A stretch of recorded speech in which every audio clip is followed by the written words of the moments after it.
is called Azadi, Freedom, Fascism, Fiction. I'll just read a couple of paragraphs actually from, it's actually an essay called The Graveyard Talks Back, a lecture that was delivered in Cambridge. So this is just from the middle of the lecture. As India embraces majoritarian Hindu nationalism, which is a polite term for fascism, many liberals and even communists continue to be squeamish about using that term.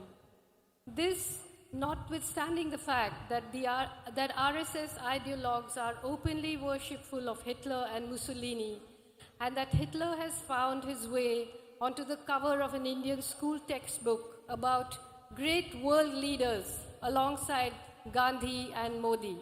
In fact, this is true in Gujarat. In a school textbook, you see Hitler on the cover alongside Mandela, Gandhi, Modi.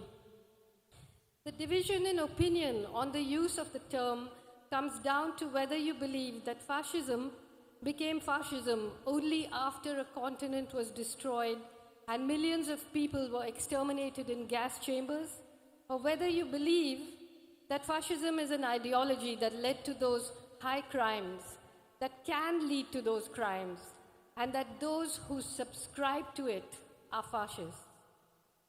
Let me spend a moment on the subtitle of my talk, Fiction in the Time of Fake News.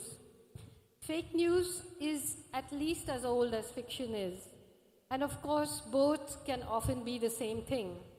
Fake news is the skeletal structure, the scaffolding over which the specious rot that fuels fascism drapes itself. The foundation on which that scaffolding rests is fake history, possibly the oldest form of fake news. The history being peddled by Hindu nationalists, that tale of spurious valor and exaggerated victimhood, in which history is turned into mythology and mythology into history, has been very ably perforated and demolished by serious scholars. But the tale was never meant for serious scholars.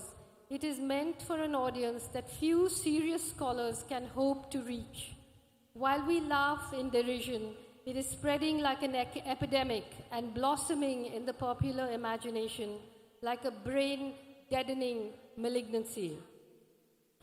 At the heart of Hindu nationalism and the cult of Hindu supremacy is the principle of Varnashra Dharma, the caste system, or what the anti-caste tradition calls Brahmanvad, Brahmanism.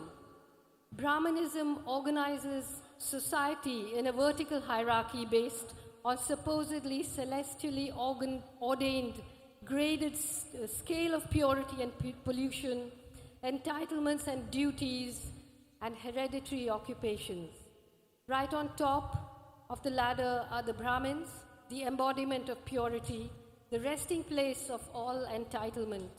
At the bottom are Dalits, once known as untouchables, who have been dehumanized, ghettoized, and violated in unimaginable ways for centuries. None of these categories is homogeneous. Each is divided into its own elaborate universe of hierarchies. The principles of equality, fraternity, or sorority are anathema to the caste system. It's not hard to see how the idea that some human beings are inherently superior or inferior to others by divine mandate slides easily into the idea of the fascist master race. To escape the tyranny of Brahmanism over the centuries, millions of Dalits and people from other subjugated castes converted to Islam, Sikhism, and Christianity. So the politics of Hindu majoritarianism and its persecution of minorities is also intricately intertwined with the question of caste.